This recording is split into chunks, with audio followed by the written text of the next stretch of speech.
नमस्कार। आज की परिचर्चा में आप सबका स्वागत है। जैसे कि आप देख सकते हैं, हम लोग बात कर रहे हैं कि अब बारी अजमेर के ख्वाजा साहब की है। बड़ा विचित्र मामला है ये। देश की संसद 3 दिन से ठप चल रही थी, लेकिन ये कोई खबर नहीं है। खबर ये है कि देश की 6 लाख मस्जिदों और दरगाहों पर कब्जा करने के लिए महाअभियान के तहत अब अजमेर शरीफ वाले ख्वाजा मुइनुद्दीन चिश्ती की दरगाह हमारे निशाने पर है। अजमेर की ख्वाजा मुइनुद्दीन चिश्ती की दरगाह में संकट मोचन हनुमान महादेव मंदिर होने का दावा करने वाले अजमेर सिविल कोर्ट में लगाई गई याचिका को कोर्ट ने सुनने योग्य माना है। ये याचिका हिंदू सेना के राष्ट्रीय अध्यक्ष विष्णु गुप्ता की ओर से याचिका लगाई गई है। आपको पता ही होगा कि राजस्थान राज्य में अजमेर में स्थित ख्वाजा मुइनुद्दीन चिश्ती की दरगाह भारत के प्रमुख तीर्थ स्थानों में से है। ये दरगाह गुलाबी शहर जयपुर से करीब 135 किलोमीटर दूर, चारों तरफ अरावली की पहाड़ियों के घिरे अजमेर शहर में स्थित है। अजमेर शरीफ की दरगाह के नाम पर यह पूरे देश में प्रसिद्ध है। इस दरगाह में सभी धर्मों के लोगों की आस्था जुड़ी हुई है। इसे सर्वधर्म सद्भाव की अद्भुत मिसाल भी माना जाता है। ख्वाजा साहब की दरगाह में हर मजहब के लोग अपना माथा टेकने आते हैं। ऐसी मानता है कि जो भी ख्वाजा के दर पर आता है कभी खाली हाथ नहीं लौटता। आप आने वाले हर भक्त की मुराद पूरी कर देते हैं। देश के भाग्य विधाता प्रधानमंत्री श्री नरेंद्र दामोदर दास मोदी को तो पता नहीं, लेकिन ख्वाजा की मजार पर देश के पहले प्रधानमंत्री पंडित जवाहरलाल नेहरू, भाजपा के दिग्गज नेता और पूर्व प्रधानमंत्री स्वर्गीय अटल बिहारी वाजपेयी, देश की पहली महिला प्रधानमंत्री इंदिरा गांधी, अमेरिका के पूर्व राष्ट्रपति बाराक ओबामा सहित कई नामचीन और मशहूर शख्सियतों ने अपना मत्था टेका है। आप इसे फहरिस्त में मेरा नाम भी वाबस्ता कर सकते हैं, ऐसा राकेश अचल जी का कहना है। तो अब मैं इस डिबेट को खोलता हूं। मेरे साथ राकेश अचल जी मौजूद हैं, संपादक माई बाप के। बहुत बहुत स्वागत है आपका। और मेरे साथ कश्मीर से जलील राठौर साहब भी मौजूद हैं। बहुत बहुत स्वागत और सलाम है आपको। राकेश अचल जी, ख्वाजा के दरबार में बड़े बड़े राजनेता और अभिनेता आते रहते हैं। बाहर के भी बहुत लोग आते हैं। पहले पूर्व में राजदूत रहे, राष्ट्रपति रहे, प्रधानमंत्री रहे। यहाँ की बड़े बड़े डिक्टेटर भी आके अपना मत्था अजमेर शरीफ पे टेकते हैं। क्या मामला है ये सारा अजमेर शरीफ का? और तकरीबन 559 साल पुरानी इस दरगाह को लेकर अब अजमेर की मोइनुद्दीन चिश्ती ख्वाजा की जो दरगाह है वो न्यायालय में कटघरे में खड़ी है। क्यों खड़ी है? कौन है इसका दोषी? आपसे जानना चाहते हैं राकेश अचल जी। धन्यवाद सिंह साहब। नमस्कार राठौर साहब और सभी दर्शक हमारे। आज नमस्कार नमस्कार। ये जो मामला है बड़ा विचित्र है। ये एक सनक जो इस समय इस देश के बहुसंख्यक समाज के सिर पर सवार है, उसका नताइज है ये। आप देख रहे होंगे कि अब ये एक अभियान चला है पिछले कुछ वर्षों से कि इस देश में तमाम जो मुस्लिम समाज के पूजा स्थल हैं, इबादत स्थल हैं, चाहे वो मस्जिदें हों, चाहे वो ईदगाह हों, चाहे वो मज़ारें हों, चाहे वो दरगाहें हों, वो किसी न किसी मंदिर की नींव पर बनाकर खड़े किए गए। और इस सनक के चलते आपने देखा कि आज़ादी से पहले से एक मामला चल रहा था राम मंदिर का, वो जैसे भी निपटा निबट गया।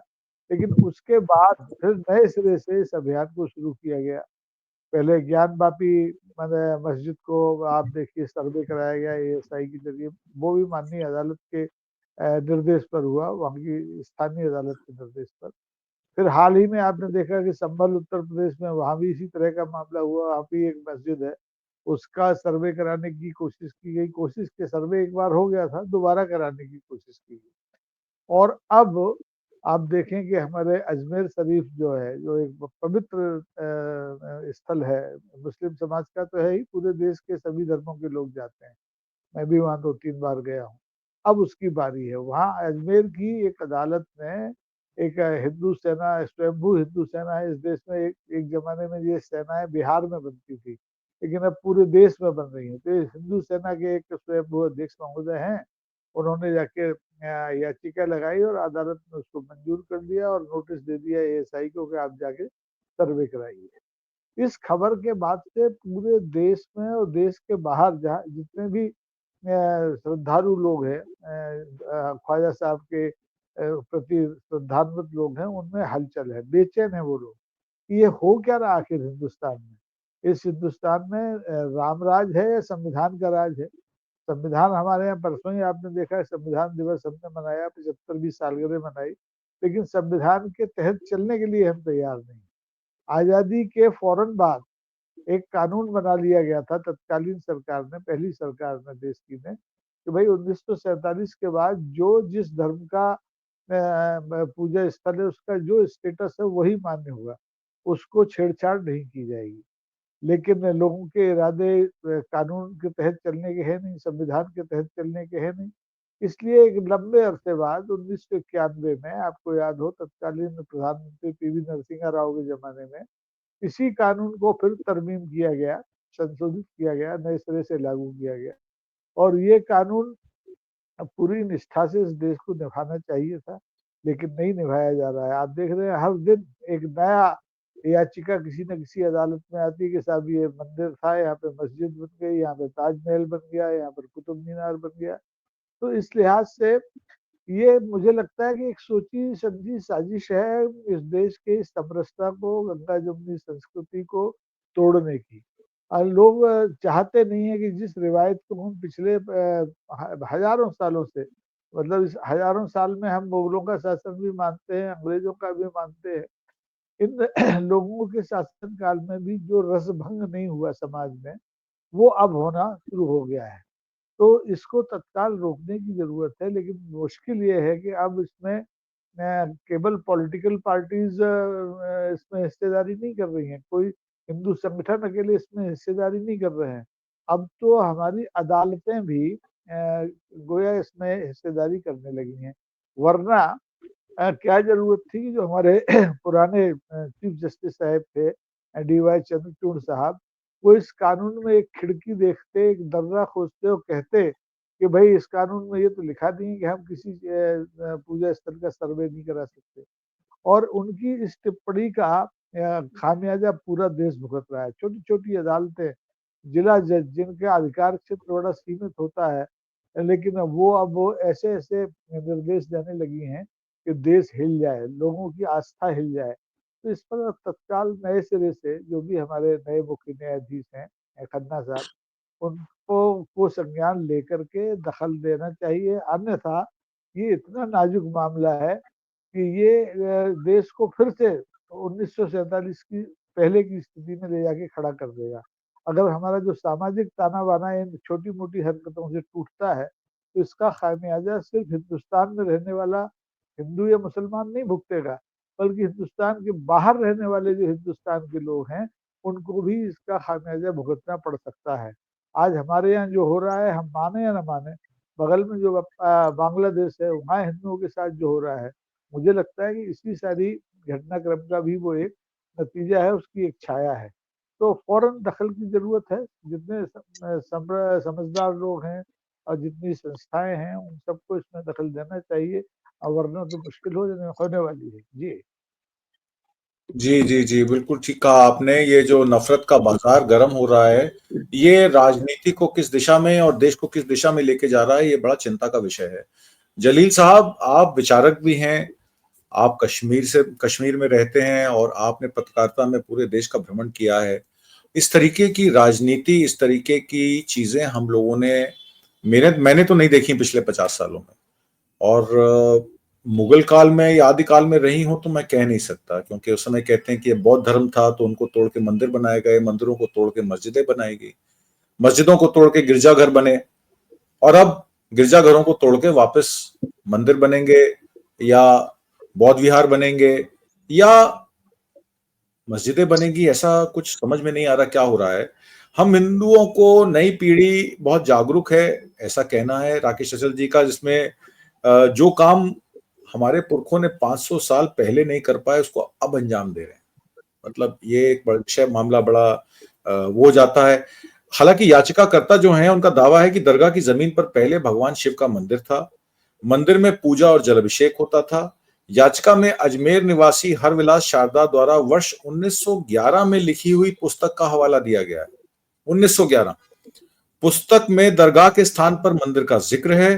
पुस्तक कहती है कि दरगाह परिसर में मौजूद 75 फीट लंबे बुलंद दरवाजे के निर्माण में मंदिर के मलबे के अंश तहखाने के गर्भगृह होने का प्रमाण मिल जाता है।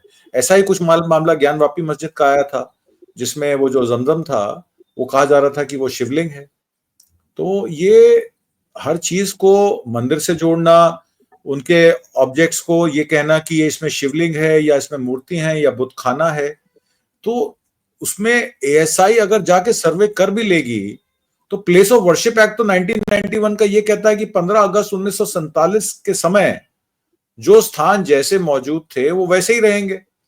पर उसमें अब याचिकाकर्ता ये भी कह रहे हैं, क्योंकि अभी आपने राकेश अचल जी ने जिक्र किया कि डीवाई चंद्रचूड़ की अदालत ने जब पहला सर्वे ज्ञानवापी का आया तो उसमें कोई टिप्पणी करने से मना कर दिया और कह दिया कि लोअर कोर्ट या हाई कोर्ट उसको समझे।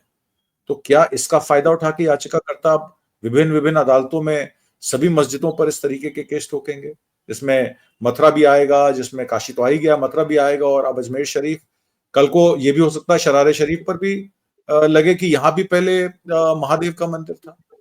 तो ये मामला थमेगा कैसे? क्या सत्ता परिवर्तन अब अनिवार्य है इन चीजों को रोकने के लिए, या इसी सत्ता में रह के लोगों का कुछ हृदय परिवर्तन हो सकता है हमारी बातें सुनकर? जलील साहब। जी। सब जो साथी पैनलिस्ट हैं उनको मेरा नमस्कार, और जो देखने वाले हैं व्यूअर्स हैं उनको भी मेरी शुभकामनाएँ। आपने चरार शरीफ की बात की। चरार शरीफ की दरगाह जहाँ पर है, दरगाह नहीं है वो मज़ार है। तो नज़ारा। और मज़ार कश्मीर के बहुत से सबसे बड़े सूफ़ी बुज़ुर्ग शेख नूरुद्दीन नूरानी रहमतुल्लाह अलैह के नाम से वहाँ पे मदफ़ून है, वहाँ पे वो दफ़न है, आराम आराम फ़रमा रहे हैं। और वो इतने बड़े पाई के सूफ़ी संत थे कि, और उनका जो कलाम था, शायद दुनिया की सब लैंग्वेजेज़ में उनका तर्जुमा हुआ है। इतने बड़े पैमाने का उनका सूफ़ियत में उनकी दस्तरस थी। उनका एक शेर है कश्मीरी में, मैं यहाँ पढ़ना चाहूँगा, जो बिल्कुल फिट आता है। शिव छुई थल थल रोज़ान, मौज़ान हुन्ते मुसलमान, त्रुकै छुक पान परज़ान, सोई छे साहिब सिद्ज़ान। तर्जुमा करूँगा इसका। शिव कण-कण में रहता है, मत मुसलमान और हिंदू में इसको बाँटो। त्रुकै छुक पान परज़ान, आकिल हो तो अपने आप को पहचानो। वही छे साहिब सिद्ज़ान, वही मौला के साथ तुम्हारी पहचान है। तो मेरे ख़्याल से जैसा कि कहा जाता है कि भगवान कण-कण में रहता है, तो ये हमारे सूफ़ी बुज़ुर्ग ने नूरुद्दीन नूरानी रहमतुल्लाह अलैह, जिसको हिंदू लोग, यहाँ के पंडित लोग नंद ऋषि के नाम से भी पुकारते हैं। तो उनके टाइम में ही हिंदू संत सबसे बड़ी जो कश्मीर ने पैदा की है, लल्ला आरिफ़ा, ये एक ही ज़माना चल रहा था। और उनका आपस में मिलना-मिलाप भी था, यहाँ तक कि अगर दूध भी पिलाया नंद ऋषि को, तो वो लल्ला आरिफ़ा के हुक्म से पिया, वो माँ का दूध नहीं पी रहे थे। वो बड़े दुनिया को छोड़ने के लिए किसी हद तक तैयार थे। उनकी माँ ने उनको दूध का वास्ता दे दिया, तो उन्होंने दूध की नहरें बहाईं और माँ से कहा, जितना ले ले, मुझसे तेरा कर्जा मत माँग। इतने बड़े पैमाने के बुजुर्ग थे। लेकिन जब लल्ला आरिफ़ा ने, लल्लेश्वरी ने उन्हें दूध पीने के लिए कहा, वो किस तरह कहा? वो इस तरह कहा कि "यने मनशोक चन क्या छुप मनशान।" तुम इस दुनिया में आने से नहीं शर्माए, अब माँ का दूध पीने से क्या शर्मा रहे हो? ये इरफ़ान का आलम था। ये सूफ़ियत और ऋषियत का आलम था। और अब आप जो देख रहे हैं, ये 65 साल हमारा मुल्क इस बीमारी से पाक रहा और बचा रहा। लेकिन एक शुरुआत हुई, जो राम मंदिर की तहरीक थी उसके साथ हुई, आहिस्ता हुई, और फिर एक बीमारी का रूप ले लिया, जो आजकल आप देख रहे हैं, ये एक बीमारी है, जो उस वक़्त हमको लाहक नहीं हुई जब देश आज़ाद हुआ था। अगर उस वक़्त ये बीमारी लाहक हुई होती, तो तब हमारे पास प्लेसेस ऑफ वर्शिप एक्ट भी नहीं था। तो तब ही कहा जाता कि सारे मस्जिदें और सारे जो मज़हबी मुकामात हैं, जो मतलब सो कॉल्ड मंदिरों के ऊपर बनाए गए हैं, उनको खोद डालो और उनकी हैसियत तब्दील करो। 1991 में ये एक्ट आया और इस एक्ट में बड़े वाज़ेह तौर पर कहा गया है कि बाबरी मस्जिद को छोड़ के किसी भी जो धार्मिक जगह है, उसकी हैसियत तब्दील नहीं होगी, ये कॉन्स्टिट्यूशन है। और अब जो हो रहा है, ये कुछ मूर्ख लोगों की तरफ से ये जो एक अलग किस्म का एक सिलसिला शुरू किया गया है और एक ज़हर घोल दिया जा रहा है, ऐसे मुकदमात करके जिसकी सज़ा मेरे ख़्याल से आने वाले वक़्त में उन लोगों को भुगतना पड़ेगी, जो अमन और भाईचारे में यकीन रखते हैं।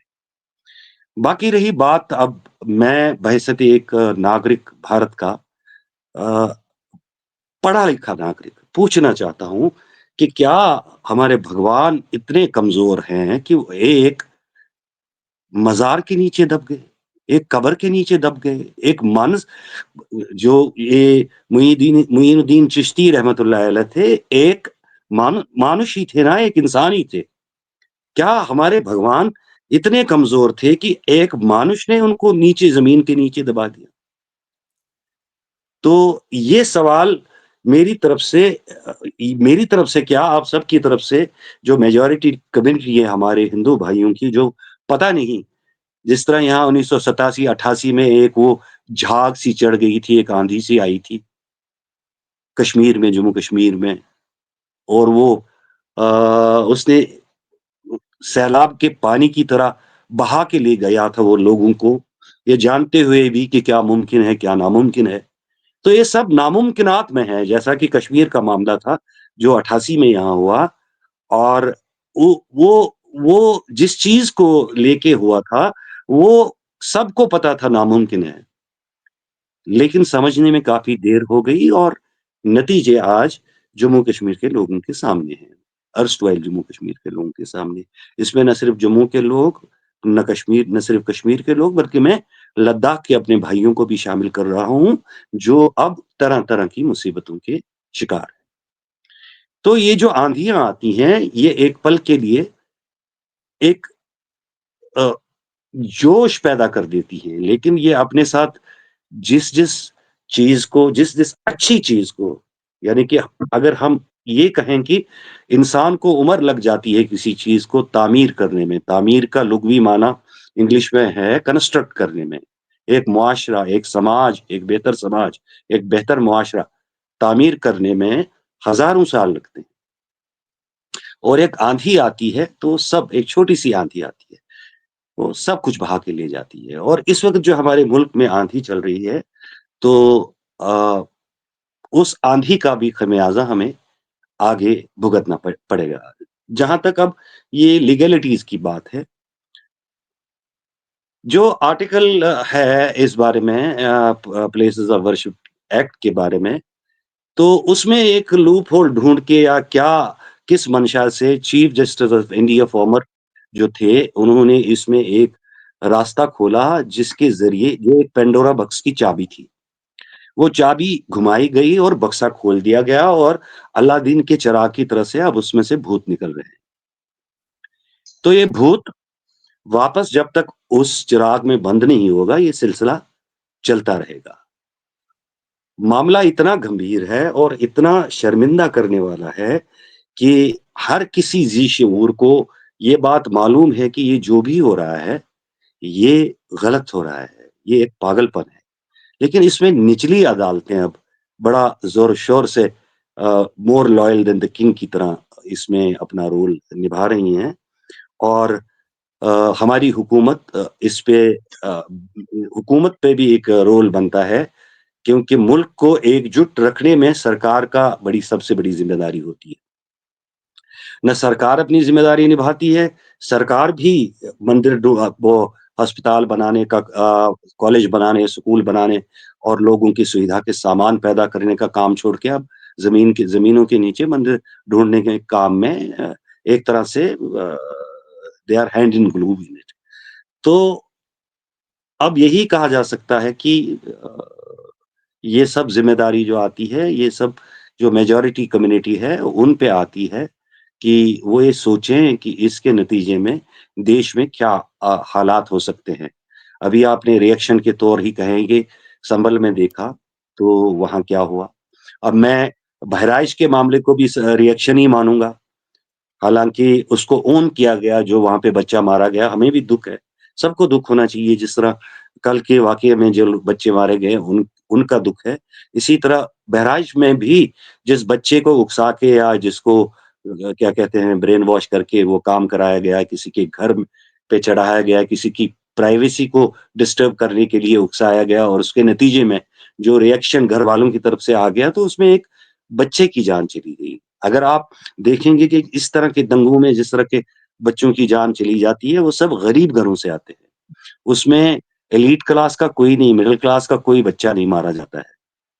तो ये चीज़ें उन लोगों को देखना है जो पढ़े लिखे हैं, जिनको भगवान ने ज़्यादा सद्बुद्धि दी है, और उन लोगों के कत्ल-गारत और उनके खून का ज़िम्मा भी उन लोगों पर है जो समझ-बूझ का इस्तेमाल करके इसको रोकने के लिए आगे नहीं आ रहे हैं, और ये नहीं कह रहे हैं कि इनफ इज़ इनफ।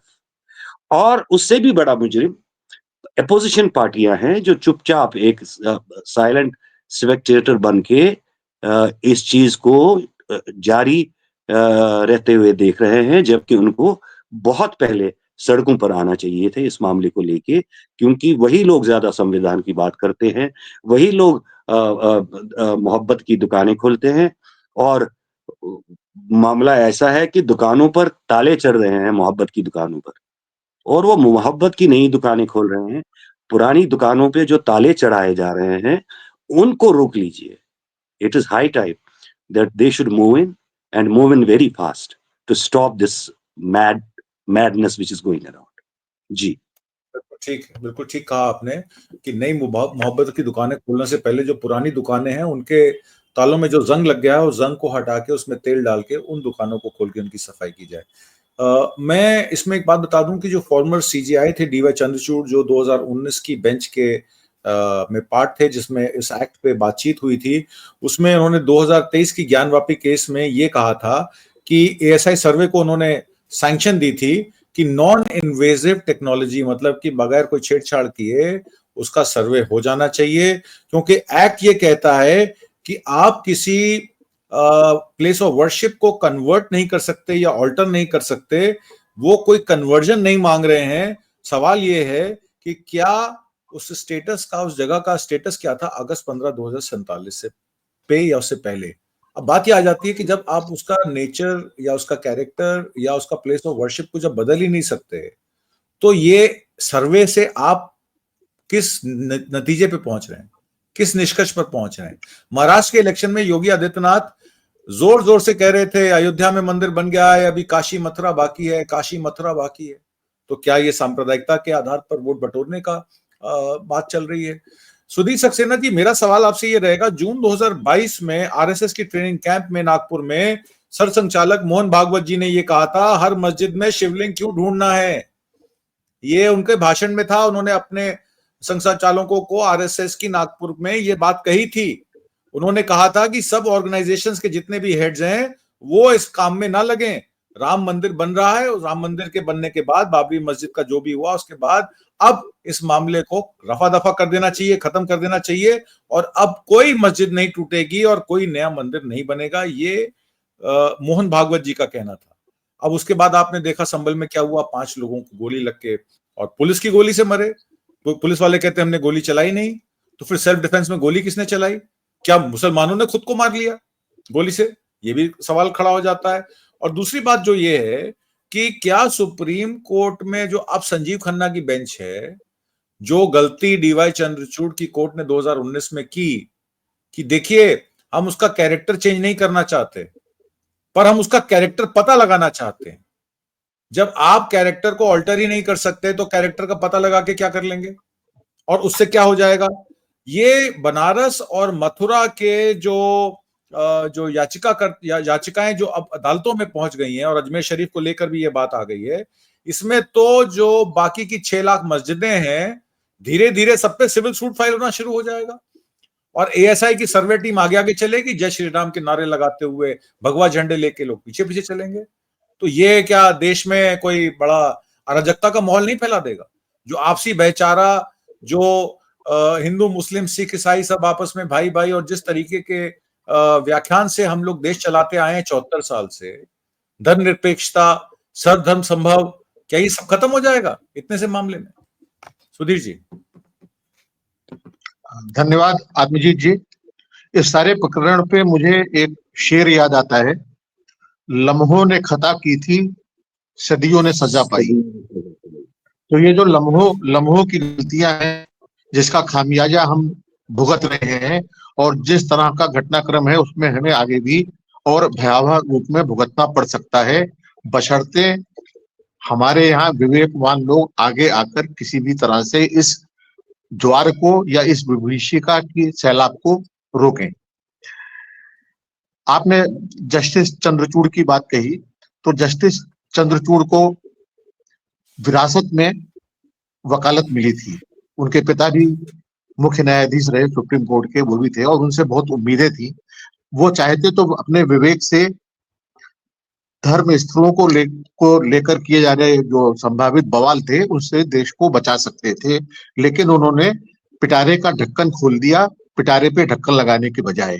और उसी का यह नतीजा है कि पहले जब हम ये मान रहे थे कि काशी, मथुरा और अयोध्या के बाद इन सारे विवादों पर अंकुश लगेगा और इनको हवा देने वाले लोग या इनके जरिए सांप्रदायिकता या ध्रुवीकरण के कोशिशों में लगे तत्वों पर लगाम लगेगी, लेकिन ऐसा हुआ नहीं।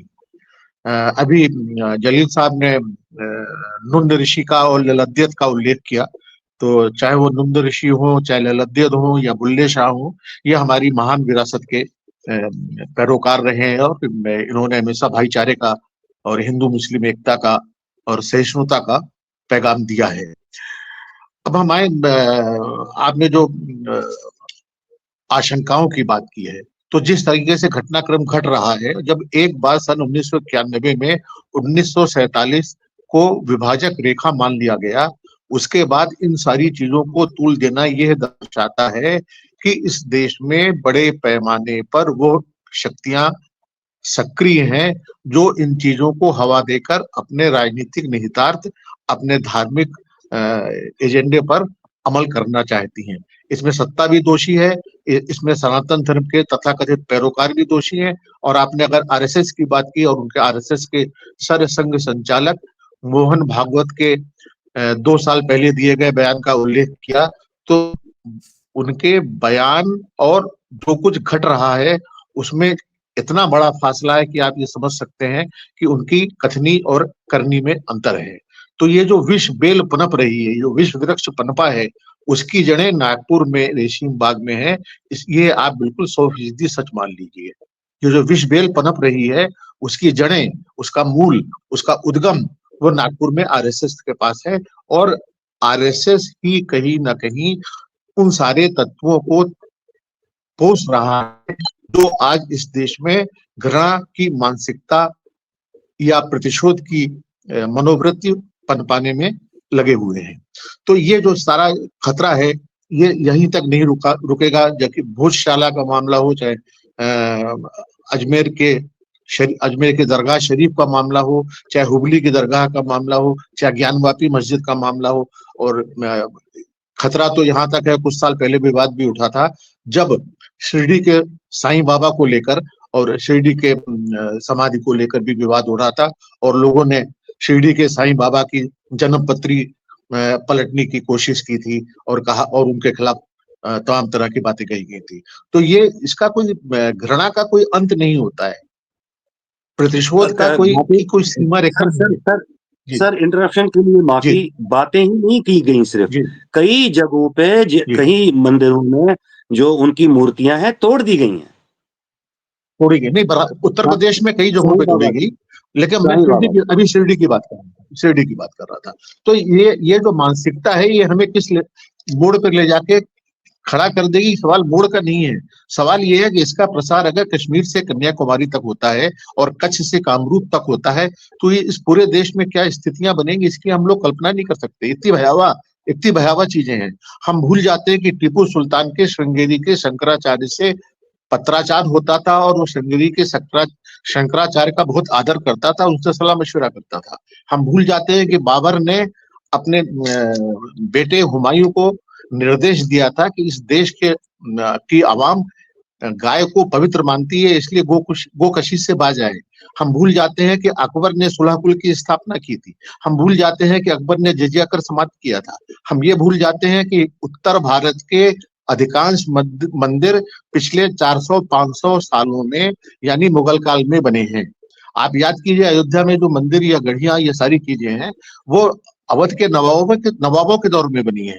तो हम अगर इतिहास के सारे महत्वपूर्ण अध्यायों को, पन्नों को विस्मृत करना चाहते हैं और उन पर कोलतार या डस्टर चलाकर अपना काम निकालना चाहते हैं, जिसमें कि और ये सारे जो फैसले हो रहे हैं, आप इस बात पे गौर कीजिए कि विधायिका, कार्यपालिका और न्यायपालिका में सांप्रदायिक तत्वों की किस कदर पैठ हो गई है।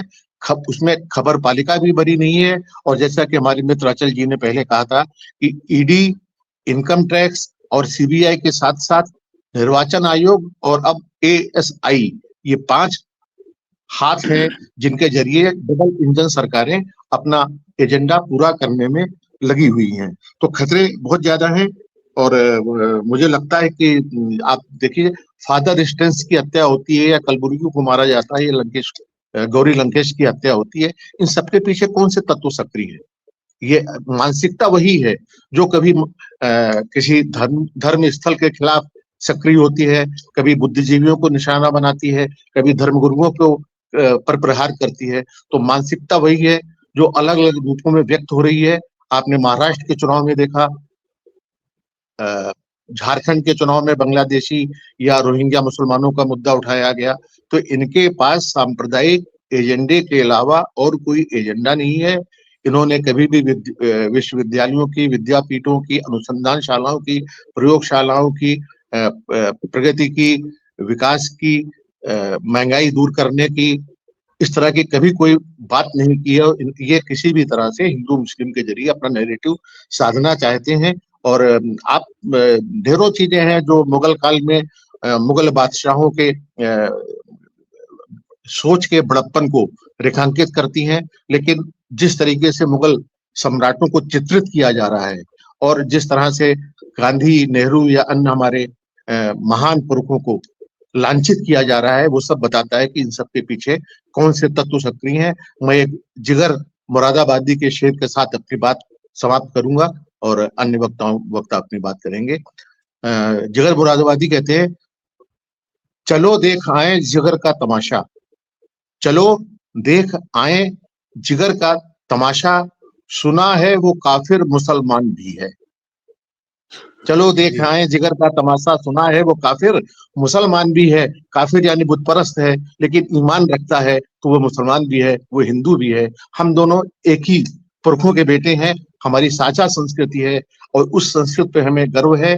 लेकिन सरकार या सत्ता या व्यवस्था, न्यायपालिका के सहयोग से आज इन दिनों जिस मुहिम में लगी हुई है, उससे हमारी विरासत खतरे में है, हमारा भविष्य खतरे में है। और आजकल जो कुछ भी घट रहा है, कहीं ना कहीं हमें दुश्चिंता में डालने के लिए पर्याप्त है।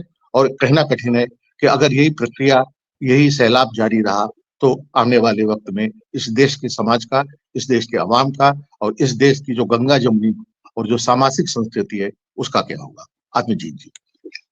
जी, बहुत बहुत धन्यवाद सुधीर जी। मैं राकेश अचल जी के पास वापस आता हूँ। राकेश अचल जी, सरकार का काम है गवर्नेंस, और गवर्नेंस में जो लॉज या लेजिस्लेशंस या जो संविधान में दिए हुए अनुच्छेदों के अनुसार भारत की कार्यपालिका और न्यायपालिका और देश का लेजिस्लेशन बराबर इन सिंक चलने चाहिए। अब जिस तरीके की याचिकाएं आ रही हैं, इनकी याचिकाओं पर तो सरकार को भी ऑब्जेक्शन उठाना चाहिए। उनके पास तो एडवोकेट जनरल्स हैं, सॉलिसिटर जनरल्स हैं, वो कोर्ट में जाके कह सकते हैं भाई ये प्लेसेस ऑफ वर्शिप एक्ट 1991 को एडर नहीं करता है, तो इसमें कोर्ट को जो है वो इजाजत नहीं दी जानी चाहिए। और मोहन भागवत ने भी कहा भाई ये बुत खानों को या शिवालय क्यों ढूंढते हो जाके मस्जिदों में।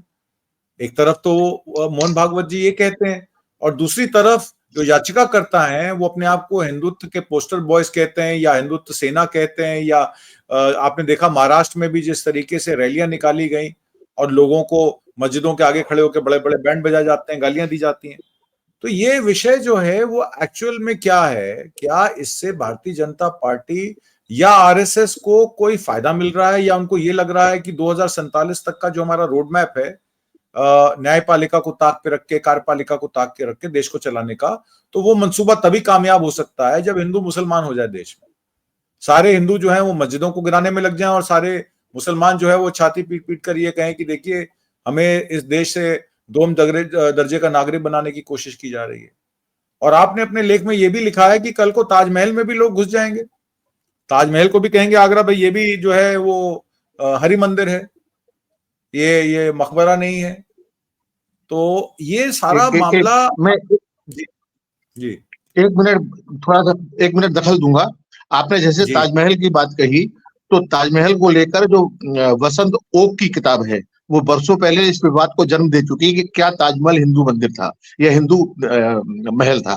तो इसको लेकर जो ताजमहल आख्यम कह के जो बातें की गई थी, अचल जी को उनकी याद होगी। तो आप ये अगर ये विवाद उठेगा तो ताजमहल तो क्या, कुतुब मीनार तो क्या, कोई भी इमारत बड़ी नहीं है। और ये पूरे देश में एक तरह का बवंडर खड़ा करेगी, और जो आग भड़केगी उसको बुझाना किसी के बस की बात ना होगी। जी जी जी राकेश अच्छा। हाँ देखिए, बात ऐसी है कि आपने कहा कि गवर्नमेंट का काम है कि गवर्नेंस करे, तो गवर्नमेंट अपना काम तो भूल चुकी है, वो गवर्न करना भूल गई है। वो कर रही है ये हिंदू मुसलमान, और जब से आई है तब से कर रही है, 10.5 साल से तो हम लोग देख रहे हैं। इसके पहले भी भारतीय जनता पार्टी के अगुवाई वाली एक गठबंधन की सरकार इस देश में बनी थी, तब भी इस तरह की हरकतें इस देश ने नहीं देखी। लेकिन आज तो इंतहा हो चुकी है पागलपन की। और स्थिति ये है कि ये देश की जो सबसे बड़ी अदालत है, सबसे बड़ा मंच है संसद, उस संसद में भी इस मामले की गंभीरता को अभी तक आंका नहीं गया है। जैसा कि राठौर साहब ने शुरू में कहा कि विपक्ष का काम था। आज स्थिति ये है कि संसद में ये मुद्दा अगर नहीं गूंजता है, इस मुद्दे को लेकर अगर आप स्थगन नहीं ला सकते हैं, तो आप बेकार संसद में चुन के गए हैं। क्योंकि ये आज सबसे बड़ा मुद्दा है हमारे लिए। भूख, गरीबी, बेकारी, बेरोजगारी, ये तो मुद्दे हैं, अपनी जगह हैं, इन पर तो अब राजनीति होती नहीं है। राजनीति अगर मंदिरों मस्जिदों पर हो रही है, इनकी बिना पर हो रही है, तो विपक्ष की ड्यूटी है कि उठाए इस मामले को और सदन की कार्रवाई रोक के सरकार से ये कैफियत मांगे कि आखिर वो चाहती क्या है। तो ये दोनों तरफ से नहीं हो रहा है, सरकार अपना काम कर रही है, विपक्ष मौन बैठा हुआ है। तो ऐसे तो ये हालात और ज्यादा नाजुक होते चले जाएंगे, और मुश्किल ये आएगी कि देखिए, ये तो तय मान के चलिए कि ताजमहल टूट नहीं रहा है। अजमेर शरीफ की जो दरगाह है वहां पर ख्वाजा मोइनुद्दीन चिश्ती चिश्ती साहब की, वो उखाड़ी नहीं जा रही है।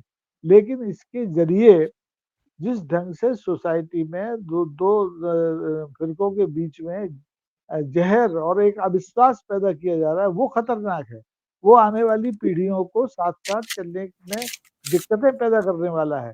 इसलिए जरूरत इस बात की है कि सरकार हो चाहे विपक्ष हो, दोनों अपनी जिम्मेदारी को समझें। नहीं समझेंगे तो जैसा कि अभी सक्सेना साहब कह रहे थे कि खामियाजा भुगतना पड़ेगा आने वाली पीढ़ियों को।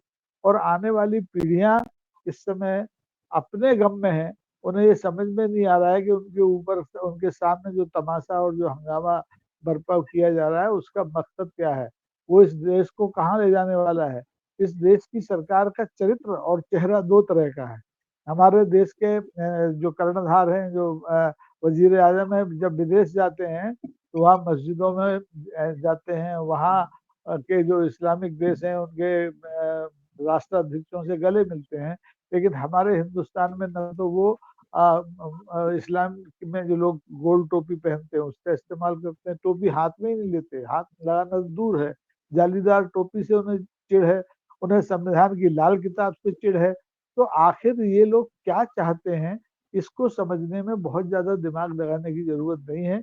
जनता समझ ले कि ये जो विष बेल पनप गई है देश में, इसको उखाड़े बिना और कोई दीगर रास्ता है ही नहीं इससे बचने का। तो ये मौका बार बार हमारा संविधान देता है जनता को, चुनाव के जरिए देता है। लेकिन मुश्किल ये होता है कि वो मशीन और मशीनरी के आगे जनादेश भी फेल हो जाते हैं। तो अब सड़कों पर आए बिना इस मामले से निपटा नहीं जा सकता। और सड़कों पर कोई मुस्लिमों के आने की जरूरत नहीं है। हमारा जो बहुसंख्यक हिंदू समाज है, उसके समझदार लोगों को सड़क पर आना होगा और उसे बताना पड़ेगा अपनी विरसे के जरिए, अपनी विरासत के जरिए कि हमारे और सामने वाले जो पक्ष के रोटी बेटी के रिश्ते रहे हैं, हमारा खून एक जैसा है। अभी देखिए राठौर साहब का नाम है, उसमें आगे कुछ है, पीछे राठौर साहब हैं, तो हम तो इनको अपना भाई ही मान रहे हैं ना। हमारी इनकी रगों में अलग अलग खून नहीं है, लेकिन लोग इसमें दखल दे रहे हैं और ये साबित करने की कोशिश कर रहे हैं कि नहीं भाई, ये आदमी जो है ना दाढ़ी वाला या टोपी वाला, ये अलग इंसान है, ये हिंदुस्तान से इसका कोई लेना देना नहीं है। वो भूल जाता है, जिसका जिक्र भी सक्सेना साहब ने कहा कि दीन इलाही किसने चलाया। तो ऐसे भुलक्कड़ लोगों को सही रास्ते पर लाने का एक ही तरीका है, कानून से तो अब कोई उम्मीद हमें तो है नहीं, लेकिन जनता से उम्मीद है, समझदार लोगों से उम्मीद है कि वो इस तूफान को भी बड़े मुस्तैदी के साथ इसका सामना करेंगे और इसे नाकाम करेंगे, तभी ये मुल्क बचेगा।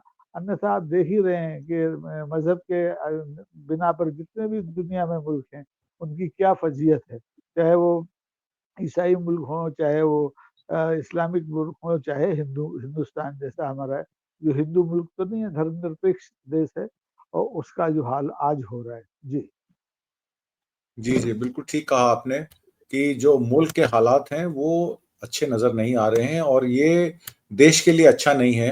हालांकि मैं दर्शकों को बता दूं कि जो ख्वाजा मुइनुद्दीन चिश्ती की जो दरगाह है उसको गरीब नवाज भी कहा जाता है, उनको गरीब नवाज कहा जाता है, क्योंकि कोई गरीब उनके दर पर आता है वो खाली पेट नहीं जाता है। वहां भी लंगर बनता है, जैसे गुरुद्वारों में लंगर बनता है, अजमेर शरीफ में भी बहुत लंगर बनता है, कोई भूखा नहीं जाता है। और जग जाहिर है कि ख्वाजा मुइनुद्दीन चिश्ती जो हैं वो एक प्रसिद्ध सूफी संत होने के साथ साथ इस्लामिक विद्वान और दार्शनिक भी थे। उन्होंने अपने महान विचारों और शिक्षकाओं के अपनी एजुकेशन के प्रचार प्रसार किया और उन्हें भारत में इस्लाम की का संस्थापक भी माना जा सकता है। हालांकि वो जब आए थे भारत तो वो मोहम्मद से दीक्षा लेने आए थे। हमारे देश में देश को पीर पैगंबरों का देश कहा जाता है जलील साहब। देश में कितने भी हमारे जो संत महात्मा पीर पैगंबर, नानक से पहले और नानक के बाद जितने भी पीर पैगंबर हुए, कहा गया कि भारत की जो धरती है वो पावन धरती है और यहाँ से जो उपदेश, यहाँ से जो बात निकलकर वो दूर दराज के इलाकों में जाती है। वो अटलांटा से लेके और नॉर्डिक कंट्रीज तक उसका जो है वो विस्थापन होता है, उस तरीके की बातें होती हैं। क्या हो गया है हमारे देश को, किसकी नजर लग गई? ये तो सूफी संतों का देश माना जाता था, पीर पैगंबरों का देश माना जाता था।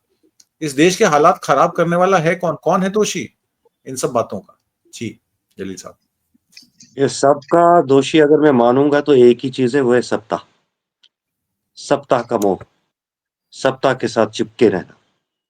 आप देखिए कि एक बीमारी जो हम देख रहे हैं, ये जो गुजरात के दंगे हुए उसके बाद आप देखिए वहां की कई मज़ारें आज नाबूद हैं, खत्म कर दी गई आहिस्ता-आहिस्ता, और उन पे कहीं सड़कें बनी हुई हैं, जो बड़ी दरगाहें थी, जिनके साथ लोगों की बड़ी आस्था थी। तो एक तजुर्बा वहाँ पे कामयाब हुआ। फिर इसमें कुछ समय के लिए स्टैग्नेंसी आ गई, क्योंकि बाकी देश में अभी इस बीमारी का असर नहीं फैला था। जैसा कि कोविड पहले साउथ में आ गया, फिर आहिस्ता-आहिस्ता उसने पूरे देश को अपनी लपेट में ले लिया। तो मैं इसको उसी तरह की एक बीमारी मानता हूँ जो छूत की बीमारी है, जो आहिस्ता-आहिस्ता एक जगह से दूसरी जगह शिफ्ट हो जाती है और मुंतकिल हो जाती है। एक और लेटेस्ट बीमारी जो आ गई इन पिछले 10 सालों में, वो मैन मेड बीमारी है। एक तो कुदरती तरह की आफत होती है या कुदरती तरह का कोई किसी किस्म का प्लेग होता है, लेकिन इंसान का बनाया हुआ भी एक प्लेग नाम का चीज़ है, जिसको हम बोलते हैं बुलडोज़र, जिसको हम कहते हैं, जिसको पुकारते हैं, जिसका नाम बुलडोज़र है। ये बुलडोज़र की बीमारी भी शुरू कहीं से हुई, फिर ये फैलते-फैलते कहाँ-कहाँ पहुँच गई, किस-किस राज्य में पहुँच गई। एक देश के प्राइम मिनिस्टर को, एक देश के जो सरबराह हैं, उनको नाच नचाया गया बुलडोज़र पे बिठा के। तो उसके बाद इस बुलडोज़र की बीमारी जब काफ़ी हद तक कंट्रोल से बाहर हो गई, तो उसका इलाज भी सुप्रीम कोर्ट नाम के डॉक्टर ने किया। सुप्रीम कोर्ट नाम के डॉक्टर ने जब इसका इलाज किया तो, लेकिन वहां पे भी थोड़ा बहुत वो दवाई कमजोर थी, नहीं तो अगर जुर्माना वसूल किया जाता, अगर ये उल्लंघन था बेसिक राइट्स का, जिस तरह से बुलडोजर बेरहमी से चलाया गया, अगर उनको सजा दी जाती जिन्होंने ये काम किया है गैर कानूनी काम, तो कुछ और प्रेसिडेंस कायम हो जाती। चले, जितना भी किया तो इलाज तो हो गया, वैक्सीन तो हो गया बुलडोजर का। अब बुलडोजर की बीमारी का जब इलाज हो गया तो सप्ताह का जो, मैंने आपको शुरू में कहा कि इस चीज के लिए जो जिम्मेदार है वो मिस्टर सप्ताह है। तो मिस्टर सप्ताह को आगे ये प्रोटीन और ये विटामिन फराहम करने के लिए तो कोई और चीज चाहिए, तो ये अब दूसरी चीज शुरू हो गई। और इसका इलाज भी शायद, अब हम सब ने कहा कि लोगों से काफी आस्थाएं वाबस्ता हैं, हम जैसे लोगों की अपोजिशन से आस्थाएं, अपनी जो उम्मीदें वाबस्ता हैं, लेकिन हम इतने कम अकल भी नहीं है। जो हमारा तजुर्बा कहता है कि ये उम्मीदों पर पानी फिरता आया है और आगे भी पानी फिर जाएगा। हमें जिन लोगों से उम्मीदें हैं वो इस बारे में कुछ नहीं करेंगे। अगर कुछ कर सकता है इसके लिए, जिसके पास कानूनी जिम्मेदारी भी है, कॉन्स्टिट्यूशनल रेस्पॉन्सिबिलिटी भी है, that is supreme court of India.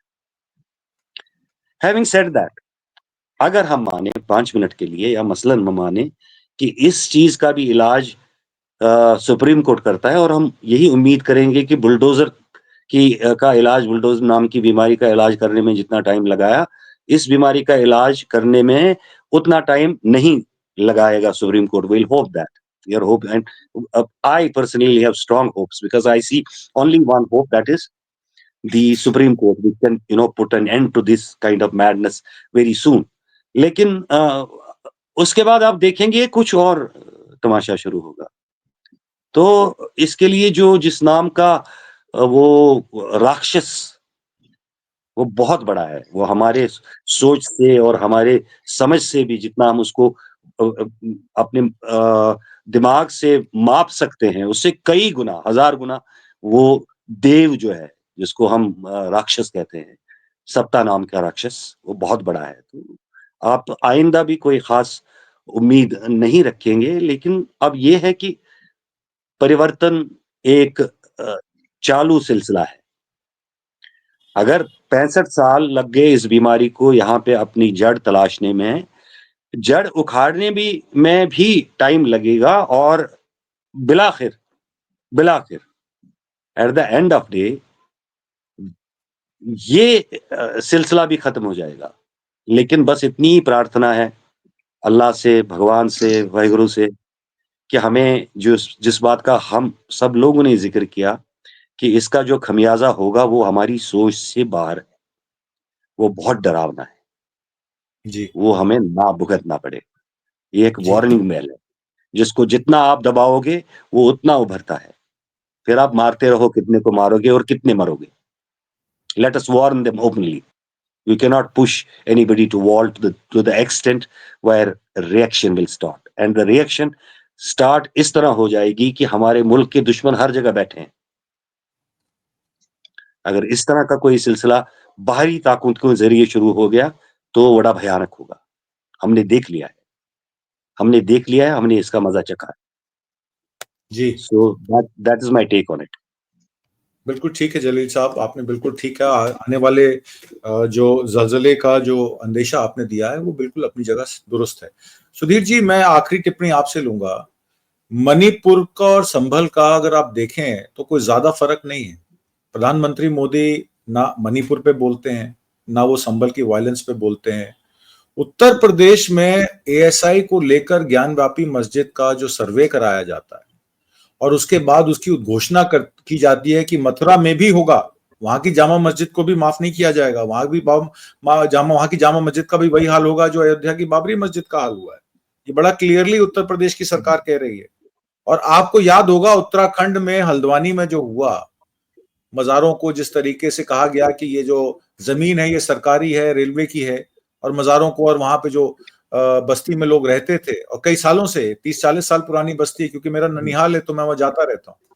तो वहां पे जिस तरीके का आपने देखा अतिक्रमण हटाने का एक स्पेसिफिक कम्युनिटी के ऊपर टारगेट किया गया उत्तराखंड पे, वो भी उसी एजेंडे के तहत है।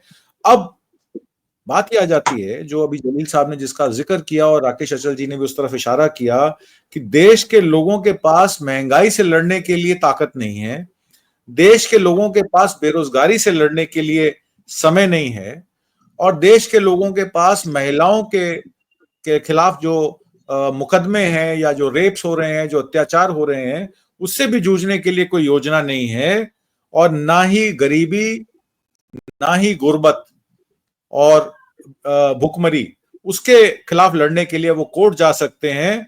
तो क्या अब जामा मस्जिद में कोई शिवलिंग ढूंढने के लिए ये लोगों को इकट्ठा करने का एक प्लान है कि आप गुर्बत पे बात मत करें, आप गरीबी पे बात मत करें, आप बेरोजगारी पे बात मत करें, आप महिला सुरक्षा पे बात मत करें, पर हाँ, जामा मस्जिद के अंदर अगर शिवलिंग मिल जाता है या कोई बुतखाना मिल जाता है तो उसको तहस नहस करने के लिए सारे हिंदू एक हो जाएं।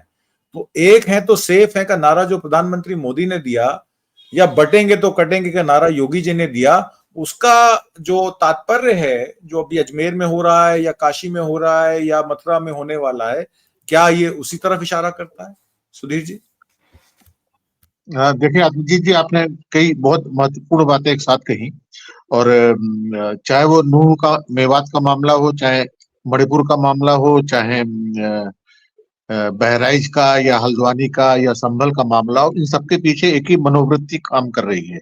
मनोवृत्ति एक ही है, उसके चेहरे अलग अलग हैं, जगह अलग अलग है, देश काल परिस्थितियां अलग अलग हैं, लेकिन एक जो मानसिकता है, और उस मानसिकता को घृणा की और प्रतिशोध की और वैमनस्य की भावना को कौन हवा दे रहा है, कौन उसमें ईंधन डाल रहा है, कौन उसमें छिपकियां डाल रहा है, ये आपसे और हमसे किसी से छिपा नहीं है। जैसा कि राठौर साहब ने कहा, सुप्रीम कोर्ट हमारा आखिरी रिजॉर्ट है और हमारी उम्मीद भी है, लेकिन सुप्रीम कोर्ट में या न्यायपालिका में जिस तरह से सांप्रदायिक तत्वों की पैठ हो गई है, जिस तरह से लगातार फैसले दिए जा रहे हैं, और जिस तरह से सरकार के पक्ष में या सरकार की मनोवृत्ति को पोषने वाले अदालती फैसले आ रहे हैं, उससे ये साफ जाहिर होता है कि न्यायपालिका अब निष्पक्ष, पारदर्शी और निर्भीक नहीं रही।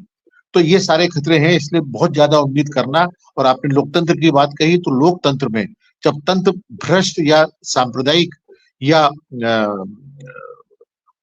कहना चाहिए खुरंट का शिकार हो जाता है, खोट और खुरंट का, तब लोक ही अंतिम आस्था है, और लोकतंत्र में हमें अंततः लोक पर ही भरोसा करना होगा। लेकिन दिक्कत यही है कि ऐसा हो नहीं पा रहा है। जनता को जिन मुद्दों पर गोलबंद होकर प्रतिकार करना चाहिए, सड़क पर उतरना चाहिए, और नाफरमानी के जरिए या सत्याग्रह के जरिए या धरना प्रदर्शन के जरिए अपनी बात कहनी चाहिए थी, उसमें जनता या जन संगठन कामयाब नहीं हो रहे हैं या उस कसौटी पर खरे नहीं उतर रहे हैं। 23 नवंबर सन 1949 को संविधान सभा की बैठक में आरवी धुलेकर सभा के सदस्य थे। उन्होंने कहा था कि अगर आप मुझसे पूछें कि लोकतंत्र क्या है, तो लोकतंत्र सहिष्णुता है। एक शब्द में, एक वाक्य में उन्होंने कहा था कि लोकतंत्र सहिष्णुता है। तो ये सहिष्णुता, ये सह अस्तित्व, ये सदाशयता, इस पर जिस तरीके से व्यवस्था लगातार प्रहार कर रही है, और इस प्रहार का मकसद एक ही है कि हिंदू और मुसलमानों को इस कदर बांट दिया जाए कि भले ही देश गृह युद्ध की विभीषिका में झुलस जाए, लेकिन उनके राजनीतिक मंसूबे पूरे होने चाहिए। लेकिन अभी भी अंततः मैं ये मानता हूं कि इस देश में जो लंबी विरासत और लंबी परंपरा गंगा जमुनी सभ्यता की या सदाशयता की या अस्तित्व की या सामाजिक संस्कृति है की है, वो कहीं ना कहीं रंग लाएगी, और अंततः वो ताकतें पराजित होंगी जो फिरकाराना या मजहबी उन्माद के जरिए अपना मतलब साधना चाहती है। आत्मजीत जी। बिल्कुल ठीक कहा आपने कि ये जो चीजें हैं ये टेम्परेरी हैं। बहुत सारे शासक आए, बहुत गए। देश आज भी एक खूबसूरत गुलदस्ते के रूप में है। हिंदू हो, मुस्लिम हो, सिख हो, ईसाई हो, सब आपस में मिलजुल कर रहते हैं। ये चीजें होती रहती हैं, लोग आते हैं जाते हैं, पर कैरेक्टर जो है, जो देश का हमारा जो एक जो साथ रहने का, इकट्ठे रहने का, जो हमारा डाइवर्सिटी है, यूनिटी इन डाइवर्सिटी, वो शायद खतरे में नहीं है, और उसी का नतीजा है कि हम आज लोग इस बात पर चर्चा कर रहे हैं, चाहे कश्मीर से हो, चाहे महाराष्ट्र से हो, चाहे मध्य प्रदेश से हो, चाहे दिल्ली या उत्तर प्रदेश से हो। सबका जो इशारा है वो एक ही तरफ है, सबका जो लक्ष्य है वो एक ही तरफ है कि देश को कैसे बचाया जाए और जो भाईचारा है देश का उसको खराब ना होने दिया जाए। आज की परिचर्चा में भाग लेने के लिए जलील राठौर साहब, राकेश अचल साहब और सुधीर सक्सेना साहब, बहुत बहुत शुक्रिया। आदाब, सत श्री अकाल, नमस्कार।